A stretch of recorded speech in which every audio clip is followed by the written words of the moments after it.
Imagine a political system so fundamentally terrified of its own past that it intentionally designed its government to be almost impossible to dominate. Right, yeah. It's essentially engineered political friction. Exactly. I mean, we usually expect a country's government to look like a clean corporate org chart, right? Like Yeah. a boss at the top, clear lines of authority pointing straight down. Power flows down. It feels comforting because it's simple. Yeah. But today, we are looking at a country where stability isn't just a preference. It's actually a mathematically enforced law. It's the absolute definition of a system built specifically to prevent power from ever resting too comfortably in any single pair of hands. Welcome to our deep dive. Today, you, the listener, are joining us on a mission to map the political machinery of the Federal Republic of Germany, which is Europe's largest democracy. And we are relying strictly on a comprehensive Wikipedia overview of the politics of Germany to guide us through this. We are, and we're going to build this map together, right now, in your mind. I want you to visualize an immersive, interactive data room forming around us. Oh, I like that. Yeah, we aren't flipping through some dusty textbooks. We are looking at a brilliant, glowing, three-dimensional architectural model of a state. It's a premium interactive encyclopedia. Exactly.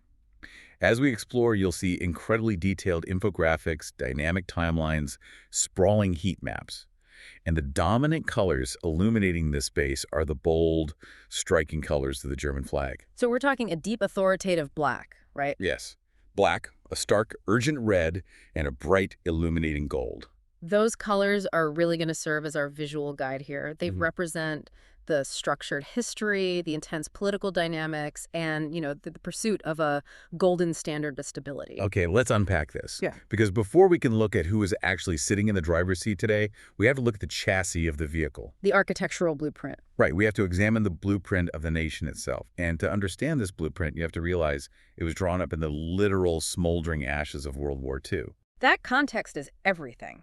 I mean, if you look at the foundation of our mental structural model, you'll see a massive block labeled the Basic Law. Or in German, the Grundgesetz. Exactly. This is the Constitution of Germany, formally approved on May 8, 1949. But what's fascinating here is that the architects of this document weren't just looking forward, they were obsessively looking backward. Looking back at the Weimar Republic. Yes. The 1949 Basic Law is a direct, deliberate, and highly technical response to the fatal flaws of the 1919 Weimar Constitution. Now, the Weimar Republic was the democratic government that famously collapsed, which paved the way for the Nazi Party to take absolute power in 1933. Right. It failed spectacularly. So when you say the Basic Law was a response to that, what exactly were they trying to fix? Like, what were the specific flaws? Well, they were trying to fix some massive vulnerabilities. The Weimar Constitution had these catastrophic loopholes. For example, it had provisions like Article 48. Oh, what did that do? It allowed the president to easily bypass parliament and rule entirely by emergency decree. Wow, so just single-handed rule. Yeah, it allowed for power to be centralized with frightening speed during an economic or political crisis. It also didn't firmly anchor fundamental human rights as an unchangeable absolute. So it's just too flexible, in a bad way. Precisely. So the drafters in 1949 designed the Basic Law to be the anti-Weimar. They emphasized the absolute protection of individual liberty in this extensive, incredibly rigid catalog of human and civil rights. And they put that right at the very beginning of the document. Front and center. I picture that like installing reinforced, immovable titanium steel beams right into the foundation of a skyscraper. That's a great way to visualize it. They wanted to ensure the building could never physically collapse in that specific authoritarian way again. So they divided power meticulously. Yeah. Not just horizontally, legislative, executive, judicial branches. But vertically, too. Right, between the federal government and the regional state levels. Federalism is the ultimate shock absorber here. By dividing power among the 16 Länder, or states, they made sure that no single entity could instantly grab all the levers of power. Even if they won a massive national election. Exactly, because half the levers are permanently distributed across the local regions. But wait, let me push back on this timeline for a second. Sure. We are talking about a blueprint from 1949 that was built for West Germany, a divided, traumatized, post-WWII country staring across the Iron Curtain. It was a very specific era.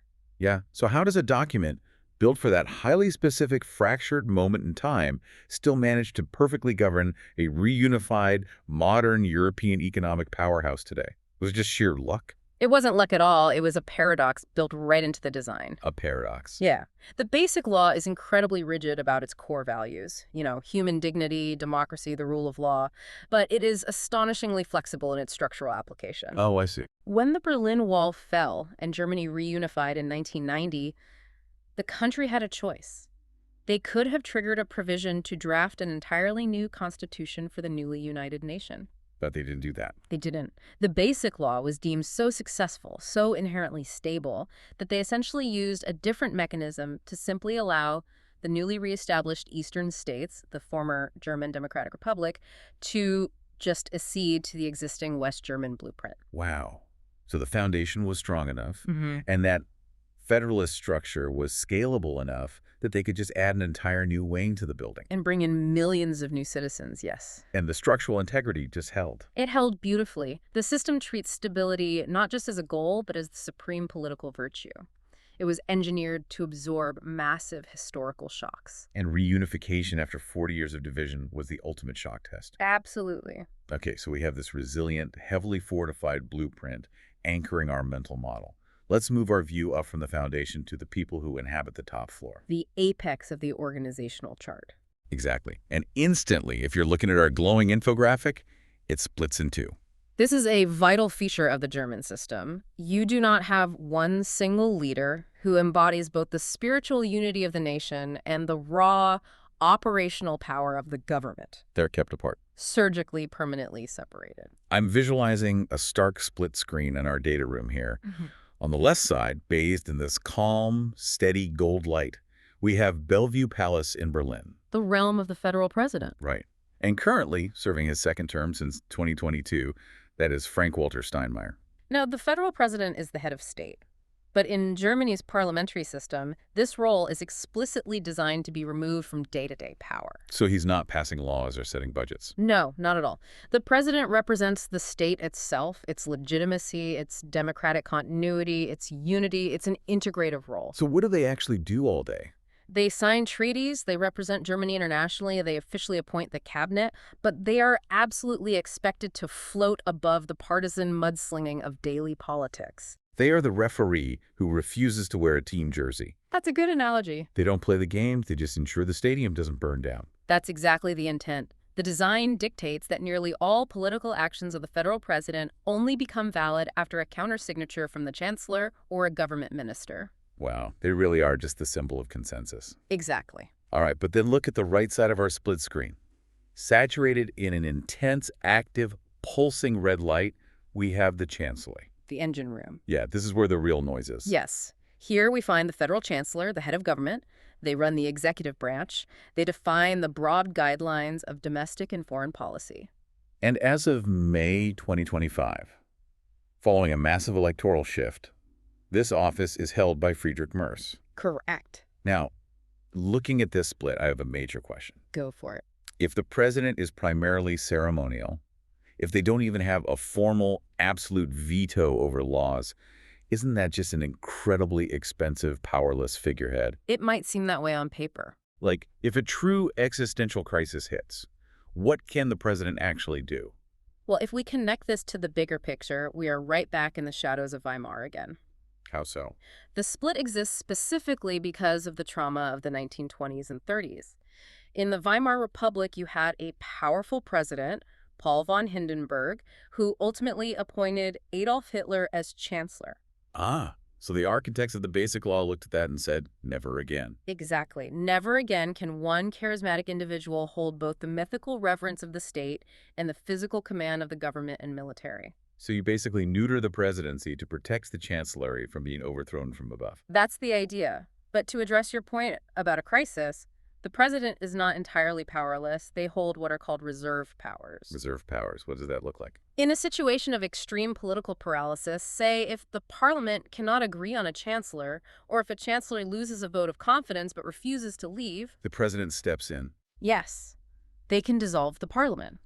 Or, in what's called a legislatory emergency state, the president, working with the upper house of parliament, can actually bypass the lower house to pass critical laws and keep the country running. So the president is basically the emergency brake in the locomotive. That's a perfect way to put it. They don't drive the train. But if the conductor has a heart attack and the train is heading for a cliff, they can pull the lever. Exactly. Though it is a testament to the system's engineered stability that historically the federal president has almost never had to pull that emergency brake. Just knowing the brake is there keeps everyone in line. The mere existence of it and the complex rules surrounding it keeps the politicians acting responsibly.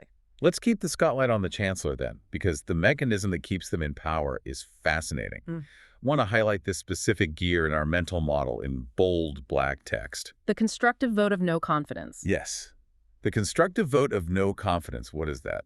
This might be the single most brilliant innovation of the 1949 Basic Law.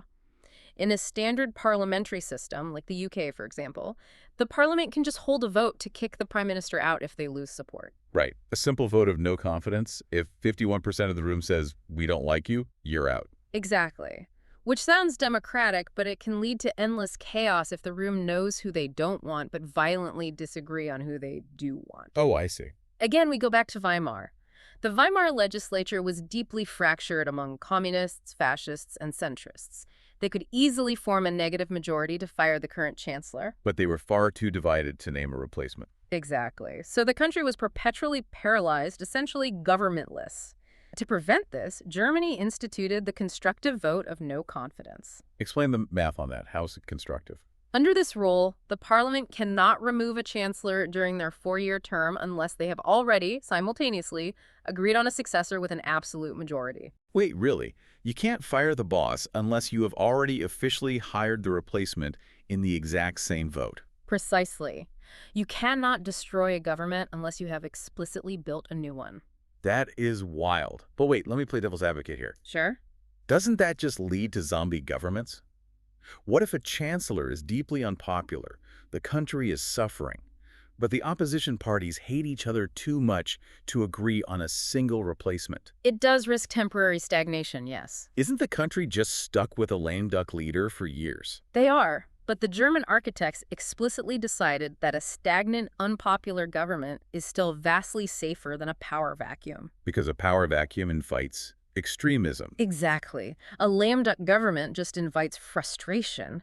The system forces the opposition to do the hard work of compromising and building a working majority rather than just throwing stones from the sidelines. That makes a lot of sense. And it also strictly prevents the chancellor from just dissolving parliament on a whim to call early elections when the polling looks good for them. Right. You can't sell your car until you've already bought the new one, ensuring the nation is never left stranded on the side of the road. Exactly. Okay, so we know who is sitting in the chancellery, and we know the incredibly strict rules that keep them there. But how do they get there in the first place? We need to look at the legislature. Right. We need to pan our view over to a massive, complex structure in our data room, the beating heart of the democratic machine. Federal legislative power in Germany is divided into two bodies, the Bundesrat and the Bundestag. Let's visualize the Bundesrat first. This represents the governments of the 16 regional states. We talked about federalism.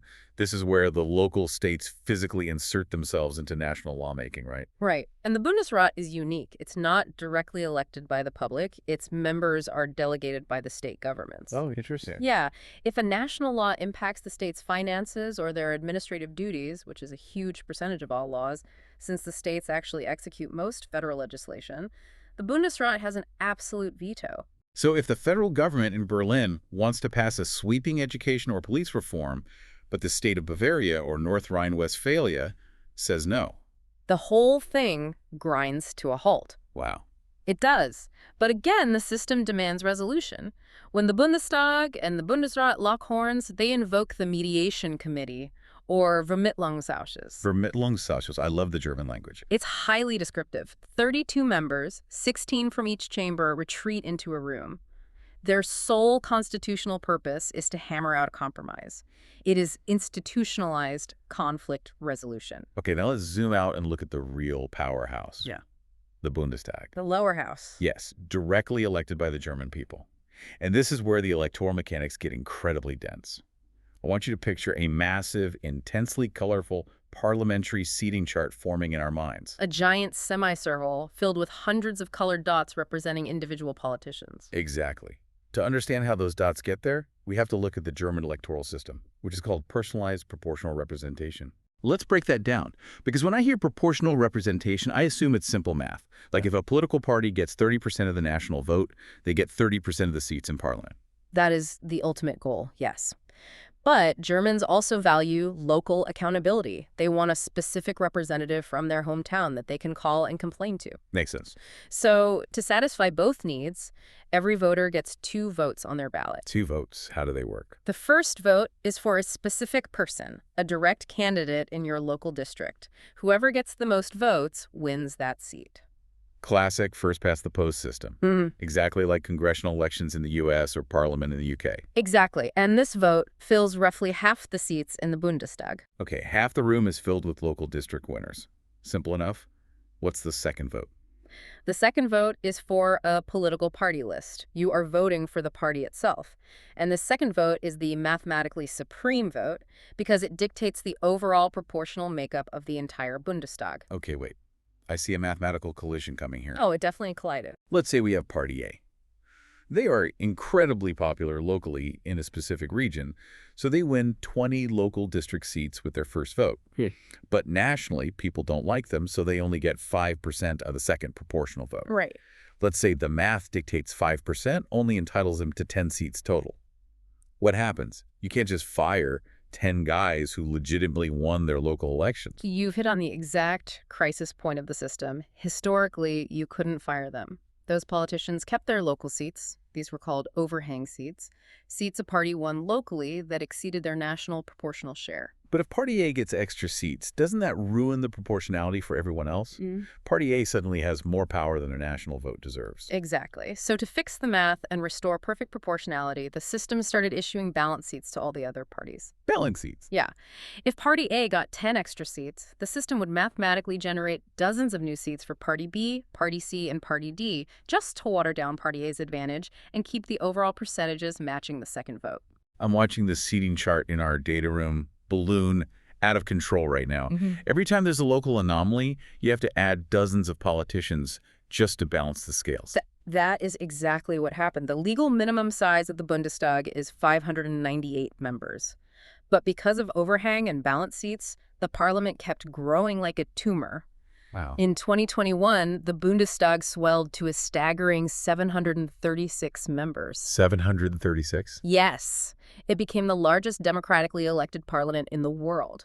It was bloated, expensive, and literally physically running out of office space in Berlin. It's like a complex board game where the mathematical rules required adding so many extra pieces that the board physically collapsed under the weight. Precisely. So how did they fix it? In 2023, the government passed a sweeping, highly controversial election law reform. They essentially took a mathematical sledgehammer to the system. A sledgehammer. What did they do? They capped the Bundestag at a strict 630 members for all future elections. How do you cap it if the local winners still win? You just said they couldn't fire them. You change the rules.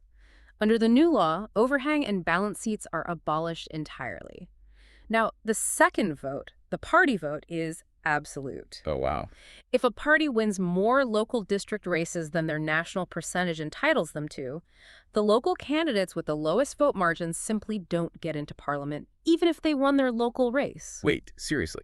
So I could win my local hometown election, get the most votes in my district, and still be told I can't go to Berlin because my party's national math doesn't support me. That's exactly right. That must have infuriated the smaller regional parties. It caused an absolute uproar. The opposition parties immediately announced they would challenge the reform in the Federal Constitutional Court, because for smaller regional parties, this was an existential threat to their survival. I can imagine. Which brings us to another massive, brightly colored warning light in our mental model. The 5% hurdle. Yes, let's look at this hurdle. What is it and why does it exist? To enter the Bundestag as a proportional party, you must receive at least 5% of the national vote. If you get 4.9%, you get absolutely 0 seats. 0 seats. But doesn't that mean millions of votes are just thrown in the trash? Why would a democracy intentionally disenfranchise 4.9% of the population? This raises an important question about the balance between pure representation and actual governance. Once again, look at the Weimar Republic. Right, the root of all these rules. In the 1920s and 30s, there was no hurdle. As a result, The parliament fractured into a dozen tiny radical splinter parties. You had parties representing highly specific single issues or tiny geographic enclaves. Which makes forming a majority impossible. Exactly. It was impossible to build a cohesive coalition of 50%. The 5% hurdle is a democratic filter. It forces political movements to broaden their appeal and prevents the legislature from dissolving into chaos. It stops fragmentation. Yeah. But didn't there used to be a loophole for local popularity? Yes, the three direct constituencies rule. Historically, even if a party completely bombed nationally and missed the 5% hurdle, if they managed to win just 3 local direct district races, the hurdle was waived. Like a bypass valve. Exactly. They were allowed to bring their entire proportional share into parliament. In fact, in the 2021 election, the left party Die Linke only got 4.9% of the national vote. By the standard rule, they should have been wiped out. But they hit the bypass valve. They miraculously won exactly 3 direct local seats in Berlin and Leipzig. Yeah. That saved their lives. They were allowed to enter parliament with a full proportional faction. But under the new 2023 reform. Under the 2023 reform, that bypass valve is welded shut. Oh, it's gone. The 3 direct constituencies rule is gone. The 5% hurdle is now an iron wall. The only exception remaining is for officially recognized ethnic minority parties. Like the Danish and Frisian minorities near the border. Right, the South Schleswig Voters Association. But for everyone else, if you don't hit 5%, your proportional representation is dead. Because of these complex proportional rules, it is statistically incredibly rare for any single party to get 50% of the vote. They don't rule alone. They almost never do. They're mathematically forced to team up. And this brings us to the most visually striking part of our deep dive. I want the data room to suddenly light up with a vibrant color wheel. I love this part. Because in Germany, governments aren't usually defined by names, they're defined by colors. Let's map out this palette. Every major political party is associated with a specific color. Black represents the Conservative Christian Democratic Union, the CDU, and their Bavarian sister party, the CSU. Think of them as the traditional center-right. Black for CDU and CSU. Got it. Right. Red represents the center-left Social Democratic Party, the SPD, the oldest democratic party in Germany, rooted in the labor movement. Red for SPD. Yellow is the Free Democratic Party, the FDP. They are the market liberals, fiscally conservative, socially liberal. Yellow for the free market. Green is, naturally, Alliance 90 the Greens, focusing on environmentalism and progressive social policies. And then there's light blue. Yes, light blue represents the Alternative for Germany, the AfD, which the political consensus and domestic intelligence agencies identify as a right-wing populist, and in some factions, extreme right party. Right. There's also the dark red of the left party, and a newly emerged faction we'll discuss soon. So after election night, the party leaders basically look at this color wheel and start doing high-stakes math. That's exactly what it is. They have to combine their colors until they hit over 50% of the parliament. Exactly. And these combinations have distinct, almost branding-like names. A grand coalition, the GroKo, is black and red. The 2 historic behemoths, the conservative CDU and the social democratic SPD, joining forces. Then you have a traffic light coalition, red, yellow, green. The SPD, the FDP, and the Greens. Or a Jamaica coalition, black, yellow, green. Because those colors perfectly match the Jamaican flag. This color coding makes it so easy to visualize the shifting tides of power over the last quarter century. Let's project a timeline in our data room, starting in the late 1990s, and trace how these colors have collided and merged to shape modern Germany. Let's start the timeline in 1998. For 16 years, the map had been dominated by a black-yellow coalition under conservative Chancellor Helmut Kohl. But in '98, we see a massive shift. A red-green coalition takes over. Gerhard Schroeder of the SPD becomes chancellor, bringing the Green Party into the federal government for the very first time. Now, Schroeder's a fascinating figure because he led a center-left party but governed quite differently. The timeline highlights his second term, specifically the year 2003, with a massive spike labeled Agenda 2010. What was that? Agenda 2010 was a massive, sweeping reform of the German labor market and welfare system. Schroeder faced a sluggish economy and high unemployment. So what did he do? His solution was to aggressively deregulate the labor market and slash long-term unemployment benefits to incentivize people to take lower-paying jobs. Wait, the chancellor of the center-left Labor Party gutted unemployment benefits. That must have caused an absolute mutiny. Oh, it did. It sparked massive protests and deeply fractured the SPD's traditional base. Many working-class voters felt utterly betrayed. I bet. But if we look at the macroeconomic data on our timeline over the next decade, a complex picture emerges. How so? Economists frequently credit those exact, deeply unpopular Agenda 2010 reforms for making the German economy hyper-competitive, which is precisely what allowed Germany to weather the later 2008 financial crisis and the Eurozone crisis far better than its European neighbors. So Schroeder essentially inflicted short-term political suicide on his own party to secure the long-term economic stability of the country, That's one way to look at it. because the political fallout was swift. Yeah. By 2005, the SPD is bleeding voters in state elections, leading to early federal elections. And that is when the timeline dramatically changes color again. The map turns predominantly black for almost a generation. Enter Angela Merkel of the CDU, the first female chancellor in German history and a leader who would define an entire era. She governed for a massive 16-year run, from 2005 to 2021. 16 years. In modern democracy, surviving that long at the top is incredible. How did she maintain that grip? Through an intense pragmatism and mastery of the Grand Coalition, for 3 of her 4 terms, she governed in a black-red coalition. The CDU partnered with their main rivals, the SPD. Right. There was only one term, 2009 to 2013, where she governed with the yellow FDP. Merkel's defining trait was her ability to absorb the ideas of her coalition partners and competitors. Moderating her own conservative party to capture the absolute center of the German electorate. She was the ultimate manager of stability. But even giants step down. In 2021, Merkel does not seek a 5th term. The anchor is gone, and the timeline shifts dramatically again. The SPD, the Red Party, bounces back to win a narrow plurality. Olaf Scholz becomes chancellor. But because the vote is so fragmented, a 2-party coalition isn't enough anymore. He has to form a 3-way alliance. The traffic light coalition, red, yellow, green. The SPD, the FDP, and the Greens. This was heralded as an ambitious, progressive project to modernize the country. But remember what we established about the friction in this system? It relies entirely on compromise. Right. And when fundamental ideological visions violently clash, that necessary coalition building becomes a fatal Achilles heel. Which brings us right to the bleeding edge of this timeline. Here's where it gets really interesting. Oh, yes. The absolute political earthquake of late 2024. Let's zoom in on November 2024. The traffic light coalition didn't just fade away, it violently imploded. How exactly did the traffic light turn permanently red? It was a fundamental breakdown over a single issue, Yeah. fiscal policy and the national debt. The money. It always comes down to the money. Specifically, Germany has a constitutional debt brake, Schuldenbremse, that strictly limits deficit spending. Yeah. You had the center-left SPD and the Greens, who wanted to temporarily suspend this debt brake to prompt massive state investments into the struggling economy, fund green energy transitions, and support Ukraine. But then you have the yellow FDP. Led by Finance Minister Christian Lindner, the FDP are strict fiscal conservatives. Lindner absolutely refused to suspend the debt brake or raise taxes, demanding massive cuts to social welfare instead.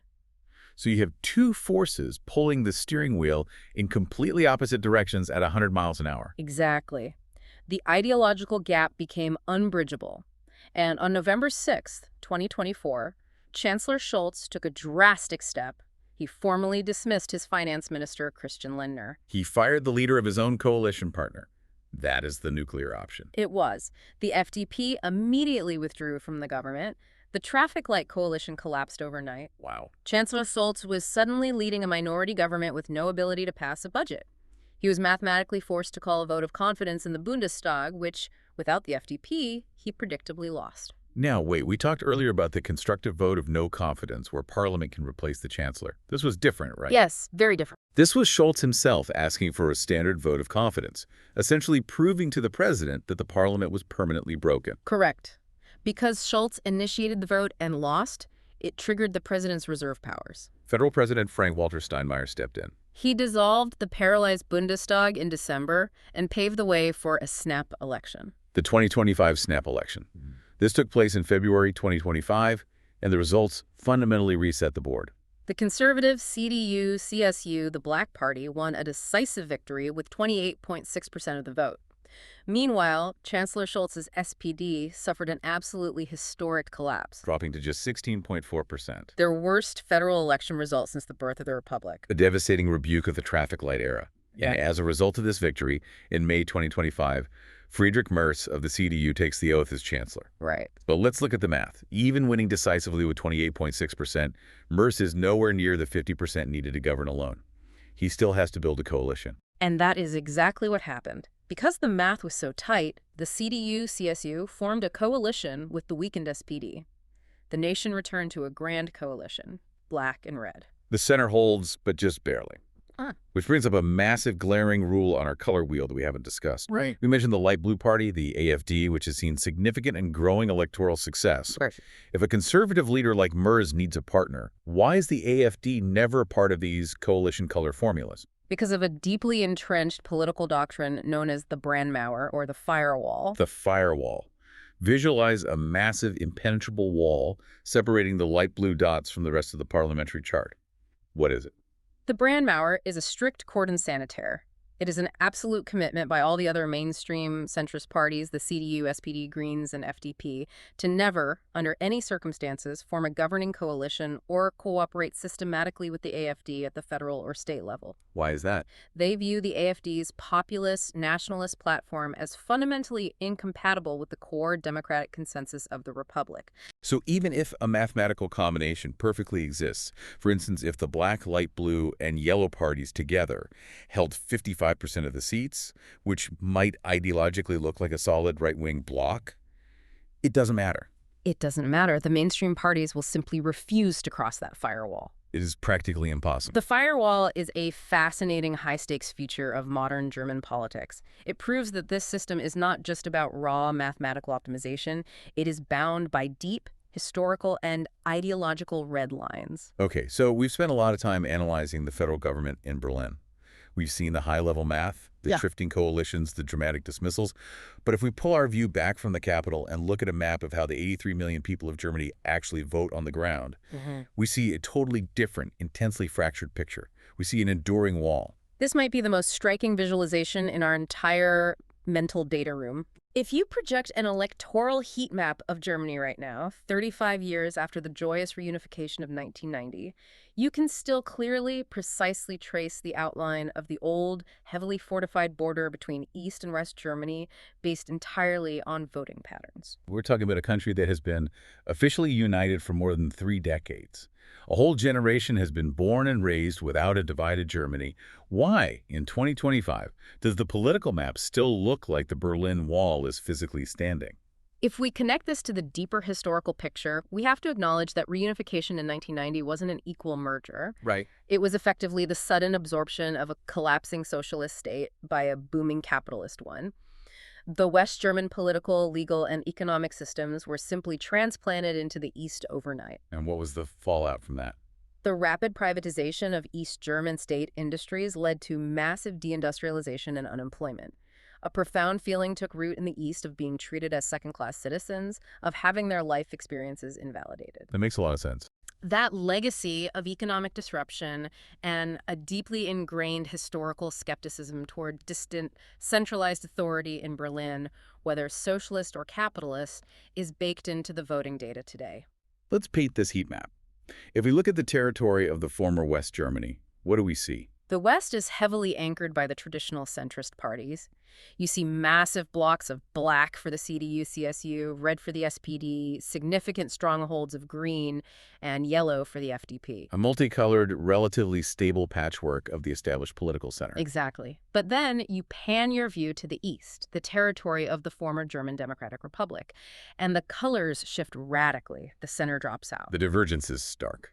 The right-wing alternative for Germany, the AfD, has established massive, dominant strongholds across the former East. At the same time, historically, the left-wing populist party, the Left, which actually traces its distant roots back to the old East German State Party, also maintained its strongest support bases there. So the East leans much more heavily toward populist anti-establishment forces on both ends of the spectrum. Yes, actively rejecting the Western-dominated centrist consensus. And this incredible regional dynamic was further fractured in 2024 with the sudden emergence of a completely new, highly disruptive political faction, the Sarah Wagenknecht Alliance, known by its German acronym, the BSW. Yes, the BSW is a fascinating, almost paradoxical political phenomenon. Who is Sarah Wagenknecht? She was one of the most prominent, charismatic, and recognizable figures in the Left Party, but she engineered a highly publicized, deeply calculated break from her own party. She splintered off to form a party bearing her own name. What makes the BSW so disruptive to the traditional map?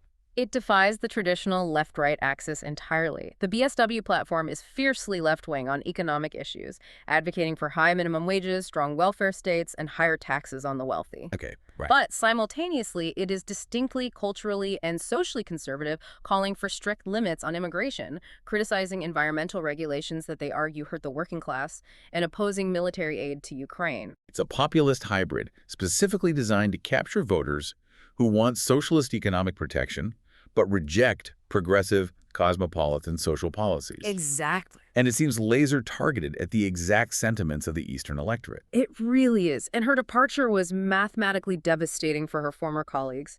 When Wagenknecht left, she took 9 other members of parliament with her. Wow. That defection dropped the Left Party's numbers below the strict legal minimum required to maintain their official status as a parliamentary group or fraction in the Bundestag. They literally lost their official parliamentary powers, funding, and committee seats because of this splintering. Yeah, it was a huge blow. This shows how incredibly volatile the political landscape is becoming, especially as we look toward the East. It's crucial that we view this impartially. We are watching a region where millions of voters are actively, democratically rejecting the traditional post-war centrist consensus in favor of distinct, culturally conservative or populist economic platforms. It is a reflection of 2 distinct political realities, 2 different historical traumas, operating within the exact same federal structure. The map doesn't just show us who won.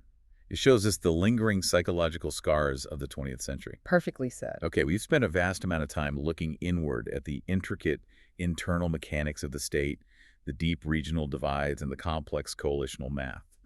But Germany does not exist in a vacuum. Far from it. It is the absolute economic anchor of the European continent, and that economic weight forces us to pan our view outward to Germany's role on the global stage.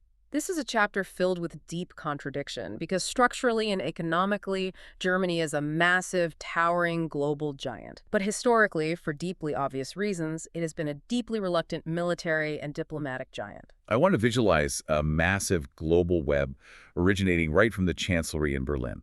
Thick, vibrant lines of influence, finance, and diplomacy stretching out across the continents. Let's look at the sheer data of Germany's global footprint today. The sheer scale is staggering.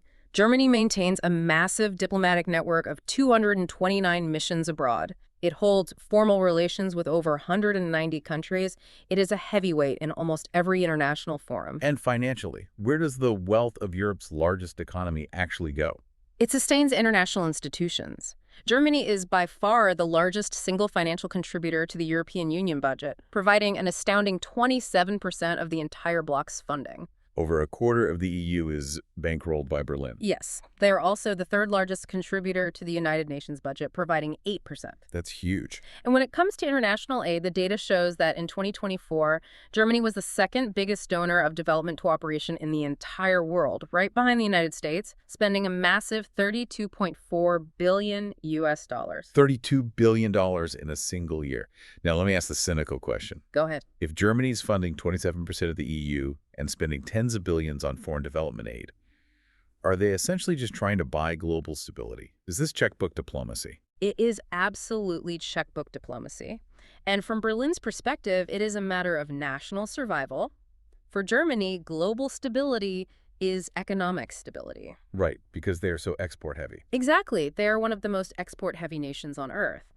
Their entire domestic prosperity relies on open borders, reliable international law, and perfectly stable global supply chains. If the global order fractures, the German economy suffocates.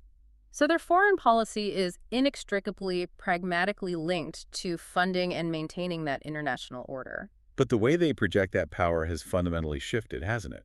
During the Cold War, West Germany kept a notoriously intentionally low profile. They had no other choice. They were a nation divided by the Iron Curtain, literally occupied by hundreds of thousands of foreign troops and bearing the immense, horrifying moral legacy of World War II. They were a geopolitical battleground, not a power projector. Their constitution literally limited their military, the Bundeswehr, to strictly defensive roles. But that psychological threshold was eventually crossed? It was crossed significantly in 1999. Under Chancellor Gerhard Schroeder, the Red-Green coalition made a massive, agonizing decision to deploy German troops to take part in the NATO military intervention in Kosovo. That was the very first time German armed forces had been sent into active combat since the fall of the Third Reich in 1945. That is a massive psychological Rubicon for a nation to cross. It fundamentally redefined the boundaries of German foreign policy. It signaled that Germany was no longer just going to be the passive checkbook of Europe. It was slowly, reluctantly beginning to take on the active geopolitical and military responsibilities that matched its massive economic size. Let's follow those thick, vibrant lines on our global web to Germany's most critical alliances. Who are the primary partners anchoring this network? A first, thickest line points directly to Paris. The alliance with France is the indispensable driving engine of European integration. The historical reconciliation between these two former bitter enemies is the foundation of the modern EU. The data specifically highlights the incredibly close personal working relationship in the late 1980s and early 90s between German Chancellor Helmut Kohl and French President François Mitterrand, who jointly drove the creation of the euro currency. They are the twin pillars of Europe.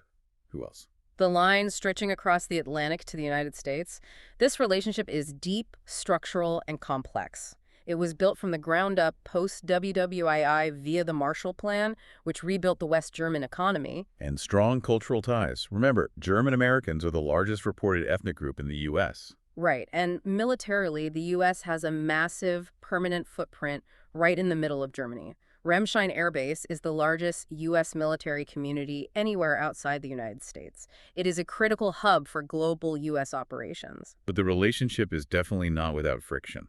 There are constant structural economic imbalances. The U.S. frequently points to its massive trade deficit with export-heavy Germany, and there are stark political frictions. The most notable was Chancellor Gerhard Schroeder's very vocal, absolute opposition to the U.S.-led invasion of Iraq in 2003. That opposition was a huge deal. It signaled that Germany, while an ally, was no longer just a subservient junior partner willing to follow Washington blindly. Indeed. It showed a newly confident Germany willing to chart its own course. But there is one more critical, highly unique line we must trace on this global map, the line connecting Berlin to Jerusalem. This is an alliance unlike any other in international diplomacy. It is a relationship forged not primarily out of geopolitical strategy or economic trade, but out of a deeply ingrained, permanent moral imperative resulting from the horrors of the Holocaust. The historical context here is paramount. In 1952, the West German government under Konrad Adenauer made a monumental decision. They signed an agreement to pay massive reparations directly to the Jewish state of Israel. This amounted to 3 billion marks, which is roughly equivalent to almost $9 billion today. And this wasn't just symbolic. This was explicitly intended to support the massive costs of absorbing and resettling hundreds of thousands of Jewish refugees, and to offer some material compensation for the staggering, incalculable loss of property and livelihood due to Nazi persecution. And it's important to note how difficult this was.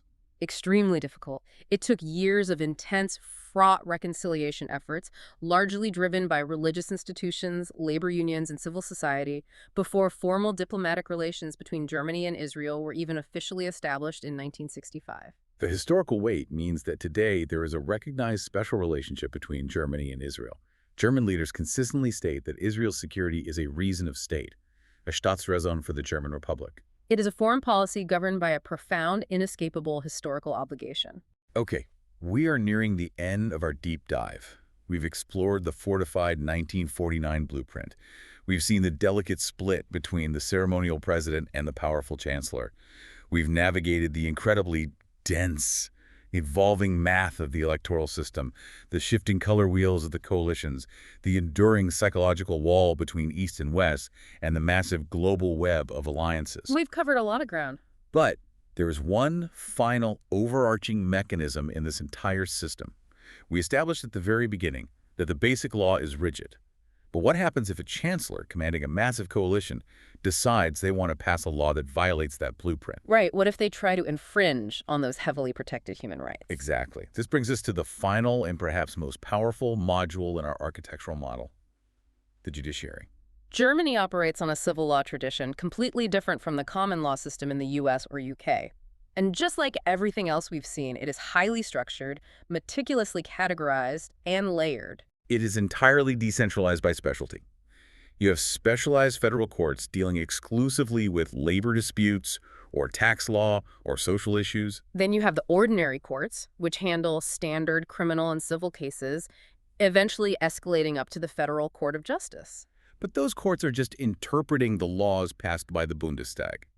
They aren't judging the system itself. No, they aren't. But sitting above it all, removed from the daily churn of criminal appeals, you have the ultimate guardian of the blueprint, the Federal Constitutional Court, the Bundesverfassungsgericht. Located deliberately in the quiet city of Karlsruhe, far away from the political heat of the Chancellery in Berlin. And this geographic separation mirrors their constitutional separation. This raises an important question, maybe the ultimate question of our entire deep dive. Who truly holds the final absolute power in Germany? It is not the Chancellor. It is not the President. It is the Basic Law itself, and it is fiercely, aggressively guarded by the 16 judges in Karlsruhe. How much power do these judges actually have? An astonishing amount. The Constitutional Court possesses the power of judicial review, meaning they can strike down any federal or state law if they determine it violates the Basic Law. Okay, but lots of Supreme Courts can do that. Yes, but they don't just review cases brought to them. They can engage in abstract judicial review. A political party or a state government can literally just ask the court, hey, is this proposed law constitutional? And the court can kill it before it even takes effect. They're the ultimate referees. And I remember reading that the Basic Law contains an eternity clause, Article 79, which states that certain principles like human dignity, democratic rule, and the federal structure can never be changed. Not even by a unanimous vote in Parliament. And the judges in Karlsruhe are the ones who enforce that eternity clause. Exactly. They have the power to literally ban political parties that they deem a threat to the democratic order, which they actually did in the 1950s to both the neo-Nazi party and the Communist Party. Wow. They are the final, heavily armed watchmen ensuring the reinforced steel beams of the 1949 blueprint are never compromised. So let's step back and look at this entire breathtaking architectural model we've built in our minds. We started with the trauma-induced anti-authoritarian blueprint of the Basic Law. We witnessed the careful surgical split of executive power. We deep dived into the incredibly dense math of proportional representation, exploring how the 5% hurdle and the sweeping 2023 reforms fundamentally dictate who gets to sit in the Bundestag. We traced the vibrant, color-coded coalitions from Schroeder's painful labor reforms through the agonizingly stable Merkel era into the dramatic fiscal collapse of Schulz's government, leading to the 2025 electoral earthquake that reshaped the center. We analyzed the stark, enduring reality of the East-West divide, tracking the rise of populist forces that defy traditional categories. And finally, we traced Germany's massive, wealthy, and historically burdened footprint across the global stage. It is a stunning interlocking machine of engineered political friction and consensus. But as the lights dim on our data room, I want to leave you, the listener, with one final provocative concept to ponder. A system is only as stable as the math allows it to be. Exactly. We've seen that this entire machine, from the constructive vote of no confidence to the coalition color wheel, relies entirely on the ability of centrist parties to find common ground and cross the aisle to build 50% majorities. But look at the long-term trends we just mapped. Right. The traditional giants, the massive black and red blocs, are seeing their absolute dominance steadily shrink. At the exact same time, we are seeing the rise of new, uncompromising populist factions. The AfD controls a massive block of the East, and the BSW is rewriting the rules of populist appeal. And hovering over all of this is the Brandmauer, the strict firewall that prevents the mainstream from ever cooperating with the far right. So here's the question you have to ask yourself as you look at modern Germany. With the centrist core shrinking and the uncompromising political fringes growing larger every election cycle, will Germany's famous stability engine simply run out of mathematical combinations to form a working government? Could this brilliantly engineered system, designed specifically to prevent instability, eventually face total systemic gridlock, precisely because of its own rigid, inflexible rules? It is the ultimate, unfolding stress test for a constitution born in the ashes of history. Thank you for joining us on this deep dive into the complex, perfectly balanced machinery of German politics. It's a dense, challenging landscape, but to truly understand how power works, sometimes you have to tear up the simple org chart and look at the gears themselves. Until next time, keep questioning the blueprint.